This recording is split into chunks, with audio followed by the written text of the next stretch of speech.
프랑스를 대표하는 철학가이자 작가였던 폴 샤르트르는 인생에 대하여 이런 유명한 말을 남겼습니다. 인생은 B와 D 사이의 C이다라는 거죠. 여기서 B는 바로 birth, 탄생을 이야기하고 D는 death, 죽음을 이야기합니다. 그러면 그 사이에 있는 C는 무엇일까요? 아시는 것처럼 choice, 선택이라는 겁니다. 우리의 삶은 늘 무언가를 선택하며 살아갑니다. 그러니까 우리의 삶이 한 방향으로만, 한 길로만 정해져 있지 않다라는 거죠. 수많은 갈림길, 방향들, 또 목적이 있고 우리는 그 가운데 한 가지를 선택하고 그 방향으로 나아갑니다. 물론 우리가 선택하는 것 중에 여러 가지를 동시에 선택하는 일도 있지요. 시대가 좋아져서 또 우리가 대표적인 게 뭐겠습니까? 여러분 중국집에 가면 늘 고민이 뭐였어요? 짜장 할까 짬뽕 할까? 그래서 뭐가 탄생했어요? 짬짜면이 나왔죠. 우리 제주도에서 고기국수를 먹으러 갔습니다. 갔더니 거기에 두 종류의 국수가 있었어요. 그냥 고기국수와 비빔 고기국수가 있었어요. 뭘 먹을까? 고민이 되잖아요. 근데 그 아래에 은혜로운 메뉴가 하나 더 있는 거예요. 그 이름이 반반이라는 메뉴가. 그러니까 우리가 살다 보면 그렇게 동시에 여러 가지를 선택해서 내가 취할 수 있는 것들도. 그런데 대부분 우리 인생의 삶의 순간들을 보면 하나를 선택해야 돼요. 이걸 선택하면 저거를 포기해야 되는 경우가 훨씬 많습니다. 그래서 우리는 무엇을 선택하느냐에 따라서 우리의 인생의 방향이, 인생의 어떤 목적이 완전히 달라지게 되는 거죠. 그래서 옛날에 우리 어린 친구들은 모르겠지만 유명한 침대 광고 뭐였어요? 순간의 선택이 평생을 좌우한다. 굉장히 무서운 말 아닙니까? 여러분, 순간의 우리의 선택이 내 미래를 완전히 바꿔놓을 수 있다는 거예요. 그렇게 보면 이 선택이라는 문제가 우리가 쉽게 생각할 것이 결코 아니라는 거죠. 그러니까 우리에게 필요한 것은 무엇일까? 잘 선택하는 거예요. 바른 것을 선택하는 것이고 그것을 위해서 지혜를 가져야 된다는 거죠. 그러려면 우리는 어떻게 바른 선택, 제대로 된 선택을 할 수 있을까? 그 방법은 아마 각자의 어떤 가치 판단을 바로 세우는 것일 겁니다. 어린 아이에게, 유치원생한테 평소에 가지고 싶던 장난감을 이렇게 줍니다. 근데 또 한쪽에서는 10만 원짜리 수표를 줍니다. 아이는 뭘 선택할까요? 당연히 장난감을 선택하죠. 왜? 10만 원의 가치를 모르기 때문에. 그렇죠? 우리 다현이가 그 이어폰, 무선 이어폰 잃어버려가지고 아직도 못 사고 있어요. 줄 이어폰 쓰고 다니는데, 자, 우리 한수석 권사님, 무선 이어폰이 있어요. 다현이가 갖고 싶어하는. 그리고 10만 원짜리 백화점 상품권이 있어요. 뭘 가지시겠어요? 그렇죠. 감사합니다. 협조해 주셔서. 다현이가 사고 싶은 그 이어폰이 30만 원짜리예요. 근데 모르는 거야, 가치를. 그러니까 나에게는 그거보다는 상품권이 더 가치가 있는 거예요. 그러니까 각자 가치 판단이 다, 기준이 다 다른 거예요.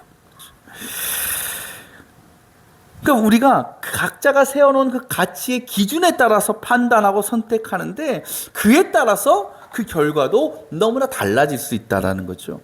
그런데 우리 신앙에서는 어떨까요? 이 선택의 문제는요, 우리 신앙에서도 피해갈 수 없습니다. 늘 경험하는 겁니다. 그래도 우리가 수많은 신앙의 선택지에서 무언가를 선택하게 될 때 우리는 무엇에 더 가치를 두고 있느냐가 우리의 선택을 결정할 수밖에 없는 거예요. 여러분은 어떻습니까? 여러분이 신앙생활 가운데, 믿음 가운데 선택하고 있는 것들이 가치 있다라고 선택하는데 그것이 혹시나 하나님의 말씀과 하나님의 뜻에도 맞는 기준이라고 우리가 할 수 있겠는가라는 거죠. 지난주에 말씀에서 예수님께서 유대인들에게 영생을 얻을 수 있는 방법을 가르쳐 주셨습니다. 그 말씀이 우리가 읽은 말씀 앞에 여러 부분에서 나오죠. 대표적인 말씀이 51절, 나는 하늘에서 내려오는 살아있는 빵이다. 그것은 생명을 준다. 또 우리가 읽은 53절에도 이렇게 말씀하십니다. 내 살을 먹고 내 피를 마시는 사람은 영원한 생명을 가지고 마지막 날에 내가 그를 살릴 것이다. 곧 예수님은 자신을 생명의 빵이라고 말씀하시면서 그런 나를 취하고 먹어야 너희가 영생을 얻을 수 있다라고 가르쳐 주신 것입니다. 그 말씀을 듣고 있던 유대인들이 어떻게 반응합니까? 52절은 이렇게 기록합니다. 이 사람이 어떻게 우리에게 자기 살을 먹으라고 줄 수 있을까? 우리가 문자적으로 문맥만 보면 이들이 이렇게 생각한 것 같아요. 아니, 우리가 식인종도 아니고 어떻게 자기 살을 우리 보고 먹으라고 할 수 있지? 그런데 사실은 이들이 예수의 말씀을 오해하고 있는 게 아닙니다. 이들은 예수의 말씀의 의도를 정확히 알고 있어요. 고대 시대에는요, 자신이 믿는 신에게 제사를 드리잖아요. 제사를 드리면 뭘 바칩니까? 제물을 바치죠. 보통 짐승을 바칠 겁니다. 그러면 사람들이 생각하기로 그 제사에 바쳐진 그 짐승에 신이 들어간다라고 생각했어요. 신이 그 안에 임한다, 실제로. 그래서 제사가 끝나고 그것을 뭐 하겠어요? 함께 먹을 거 아니겠어요? 함께 먹고 마실 때에 그러면 그걸 뭘 먹는 거예요? 그 음식에 들어간, 양식의 제물에 들어간 신도 함께 먹는다라고 믿었어요. 그래서 그 신의 능력과 재능과 지혜가 우리에게도 들어온다라고 고대시대, 그 당시 사람들이 믿었다라는 겁니다. 우리가 성찬식을 한 달에 한 번씩 하고 있는데, 가톨릭에서는 매주 성찬식을 하죠. 가톨릭의 성찬식에 그런 좀 의미를 부여합니다. 그것을 화채설이라고 얘기해요. 무슨 수박화채 이런 화채 아니고, 화채가 뭐냐? 몸으로 변한다라는 거예요. 곧 떡과 포도주에 실제로 예수님의 몸과 피가 들어간다라고 그들은 믿는 겁니다. 그러니까 우리는 좀 상징적인 의미로 표현하지만 가톨릭은 그렇게 믿어요. 그들이 그렇게 믿었다라는 거. 그렇다면 이 유대인들은 다 그런 교육을 받았던 사람들이에요. 그런 문화에서 살아온 사람이에요. 그렇다면 그들은 예수님 말씀하시는 내 피를 먹고 마셔야 한다라는 그 말씀의 의미를 알고 있었어요. 저게 어떤 의미인지를. 실제로 예수를 먹는 게 아니라. 그렇죠? 그렇다면 그 예수 말씀을 받아들이면 되는 거예요. 그러면 구원받으면 되는 겁니다. 그런데 그들은 그것을 거부했다라는 겁니다. 왜? 그것은 예수의 말씀의 의도를 몰라서가 아니라 자기 피와 살을 먹으라고 하는 그 대상이 예수님이었기 때문에 그랬던 거예요. 곧 그들은 예수님을 하나님의 아들, 구세주, 메시아로 결코 생각하지 않았다라는 겁니다. 크게 두 가지 이유가 있습니다. 하나, 우리가 지난주에 함께 나눈 말씀입니다. 지난주 말씀에서 예수님께서 자신이 생명의 빵이라고 선포하셨을 때 유대인들이 뭐 했다 그랬냐면 수군거렸다 그랬어요. 수군거렸다라는 것은 불평과 불만을 터뜨렸다라는 겁니다. 그 이유에 대해 성경은 이렇게 기록합니다. 이 사람은 요셉의 아들이었기 때문이다. 우리가 너무나 잘 아는 집안의 아들이다라는 겁니다. 곧 요셉, 목수, 너무나 평범한 사람들이었어요. 그런 집안에서 대단한 인물, 메시아 나올 수 없어라고 생각하는 그들의 편견이 자리 잡고 있었던 겁니다. 그래서 예수님을 메시아로 인정할 수 없었던 거죠. 그리고 또 하나의 중요한 이유가 있습니다. 우리가 읽지 않았지만 59절 말씀 보면 지금 예수님께서 가르치시는 곳을 가버나움이라고 기록하고 있습니다. 예수님께서 가버나움에 오시기 직전에 기적을 행하신 사건이 있습니다. 그것이 뭐라고요? 오병이어의 사건이지요. 오병이어의 사건을 경험한 다음에 다른 사람들은 다 떠나갔어요. 각자 집으로 가든 일 보러 갔습니다. 그러나 오늘 말씀에 있는 그 무리들, 유대인들만은 남아 있었어요. 남아서 예수님을 더 만나려고 했고 더 말씀을 듣기를 원했어요. 그래서 기다린 겁니다. 그래서 예수님을 다시 만난 겁니다. 가버나움에서. 그러면 그런 그들에게 예수님 얼마나 기쁘겠어요. 마음이 얼마나 기특하겠어요. 그래서 다시 말씀을 전해주시는 거예요. 영생의 복음을, 구원의 복음을 전해주신 겁니다. 그러면 이제 그들이 구원을 받는 일, 영생을 받는 일은, 영생을 누리는 일은 시간 문제예요. 믿기만 하면 그들은 구원받습니다. 근데 이제 이상하게도 오늘 말씀처럼 그들은 예수의 말씀을 전혀 믿지 않아요. 받아들이지 않아요. 어떻게 이럴 수 있었을까?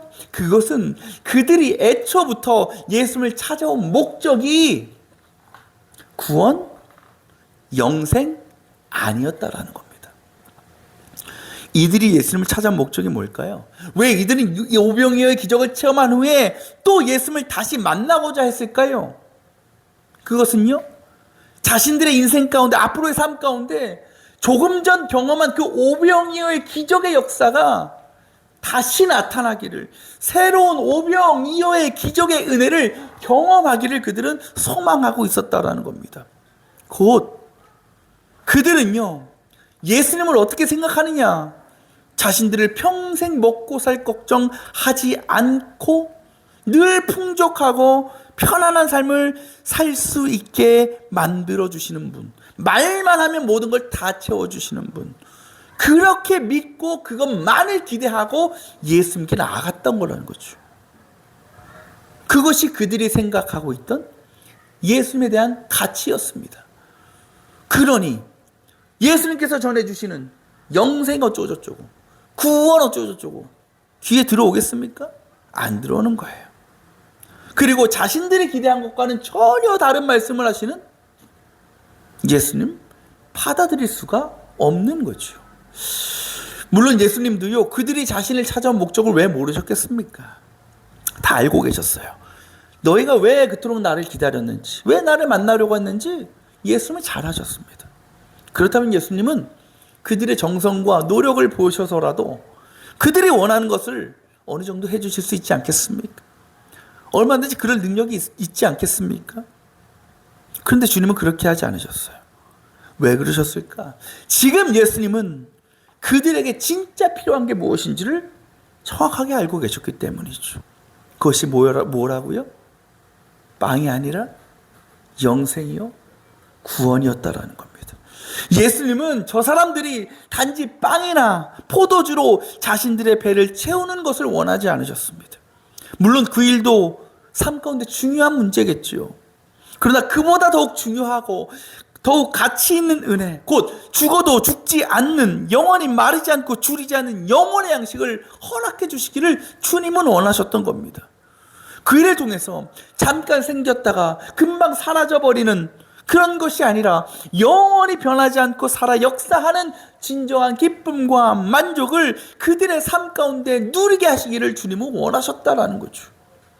그러나 유대인들은 그런 거엔 전혀 관심이 없는 겁니다. 그저 당장 먹고 사는 것만을 생각하고 그 일이 이루어지기만을 원하였습니다. 그렇게 어떻게 됐어요? 결국 그들은 영생을 누릴 수 있는 그 구원의 기회를 놓쳐버리고 돌아간 것이죠. 여러분, 솔직히 우리도요, 오늘 말씀에 예수님을 찾아온 이 유대인들과 크게 다르지 않을 때가 있습니다. 예수를 믿고 예배하고 기도하는 목적이 그저 내 육신, 내 개인의 만족을 채우기 위해서, 그저 물질의 복, 세상적인 복을 누리기 위해서일 때가 참 많습니다. 물론 그러한 일들이 우리에게 나타나면 참 좋겠습니다. 그리고 주님도 그것을 원하실지도 모릅니다. 주님도 그럴 만한 능력이 있으시니까요. 하지만 문제는 주님께서 우리에게 우리가 원하는 일들을, 그런 개인적인 소망들을 이루어주시지 않을 때가 너무나 많다라는 겁니다. 왜 그러실까요? 우리를 미워하셔서? 우리를 고통에 빠뜨리시려고? 아닙니다. 주님이 우리가 원하는 것을 허락해 주시지 않는 이유는 주님께서 더욱 귀하고 더욱 좋은 것을 선물로 주시기 위해서라는 겁니다. 그것이 무엇입니까? 생명인 것이죠. 그것도 영원한 생명입니다. 생각해 보세요. 여러분이 만약에 당장 내일 세상을 떠난다고 생각해 보십시오. 하나님께 무엇을 구하겠습니까? 뭐 지금도 그런지 모르겠지만 서양의 어디 교도소 문화에 그런 게 있대요. 이제 사형수들, 이제 사형 집행 전날이 되면 마지막 식사를 하게 될 거 아닙니까? 원하는 걸 다 해준대요. 말만 해. 정말 유명한 셰프가 와가지고 요리도 해주고 그런대요. 그게 뭐가 의미 있겠어요? 죽기 전날 마지막 식사로 뭐 대단한 음식을 먹는다고 그게 뭐 대단한 일입니까? 만약에 우리가 그런 위치, 그런 상황이라면 여러분은 뭘 구하겠습니까? 주님 많은 돈 주세요. 비싼 차 갖고 싶어요. 맛있는 음식 마음껏 먹게 해주세요. 그렇게 주님 앞에 기도하겠습니까? 아니죠. 뭘 구하겠어요?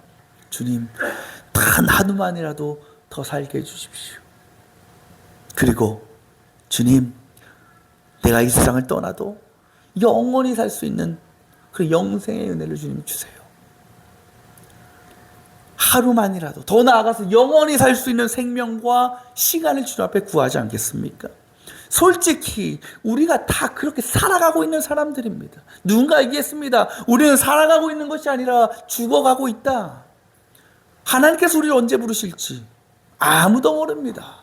우리는 날마다 시한부 인생을 살아가는 사람들입니다. 매일이 마지막 날인 것처럼 살아가는 인생들입니다.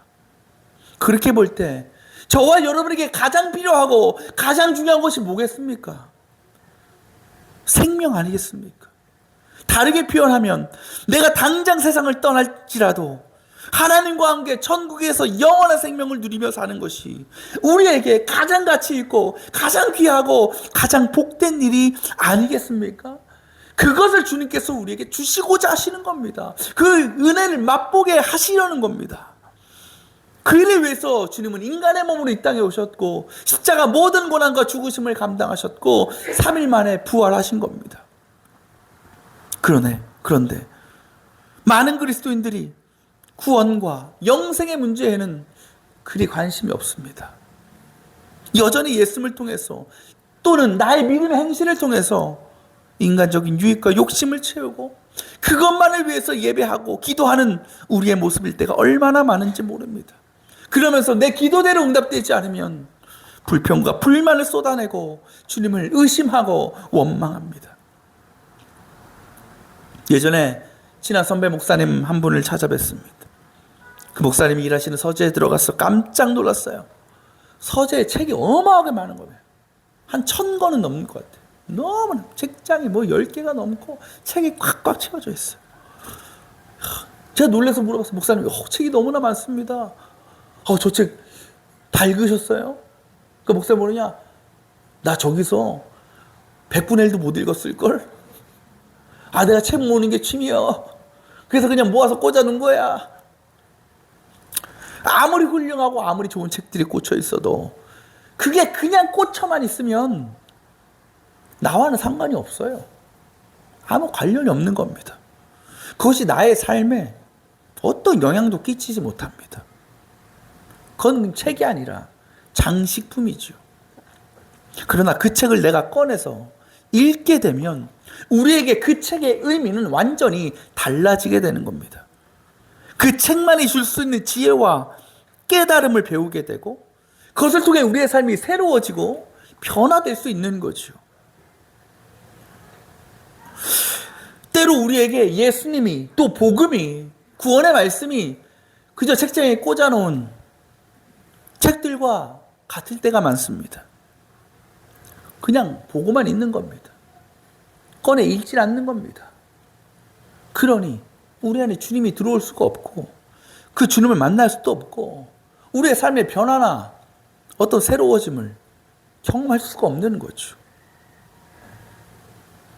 그냥 많이 꽂혀 있으니까 난 믿음이 좋은 사람이구나. 아니라는 겁니다. 그냥 머리로만 예수님을 알아요. 이 세상을 향한 우리를 향한 주님의 목적, 계획, 사랑 이와 같은 믿음의 본질을 깨닫지 못합니다. 그렇게 되니까 구원의 확신도 없고 구원의 기쁨도 누리지 못하고 그것을 통한 하나님 나라의 평안도 사라지는 것이죠. 사랑하는 여러분, 지금 우리의 신앙의 모습을 돌아보시길 바랍니다. 나는 무엇을 위하여 예수를 믿고 이 자리에 나와 예배하고 하나님 앞에 기도하고 있는가? 나의 신앙의 가치는 무엇을 향해 있고 나는 무엇을 선택하고 있는가? 빵을 선택하고 있는가? 아니면 생명을 선택하고 있는가? 우리가 어디에 가치를 두고 신앙생활을 하고 있는지 한번 돌아봐야 됩니다. 혹시 여전히 인간적인 욕심과 내 유익만을 채우는 것을 믿음의 목적, 신앙의 가치라고 생각하면서 그것만을 위해서 하나님 앞에 나와서 예배하고 기도하고 있지는 않은가?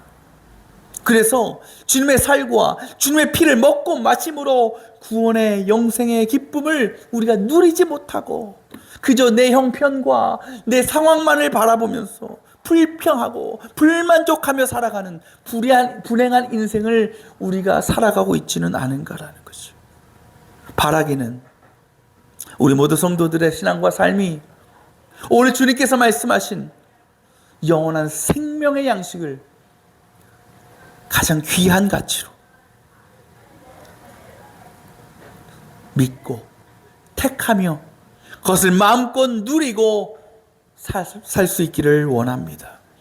그를 위해서 지금까지 마치 책장에 그저 꽂아놓기만 했던, 그래서 먼지만 수북히 쌓여가던 그 주님을, 구원의 복음을 꺼내서 읽고 묵상하고 순종하며 나아갈 수 있기를 원합니다. 그때 우리 안에 주님은 구원의 소망, 구원의 확신, 그로 인한 기쁨과 평안을 허락해 주실 것입니다.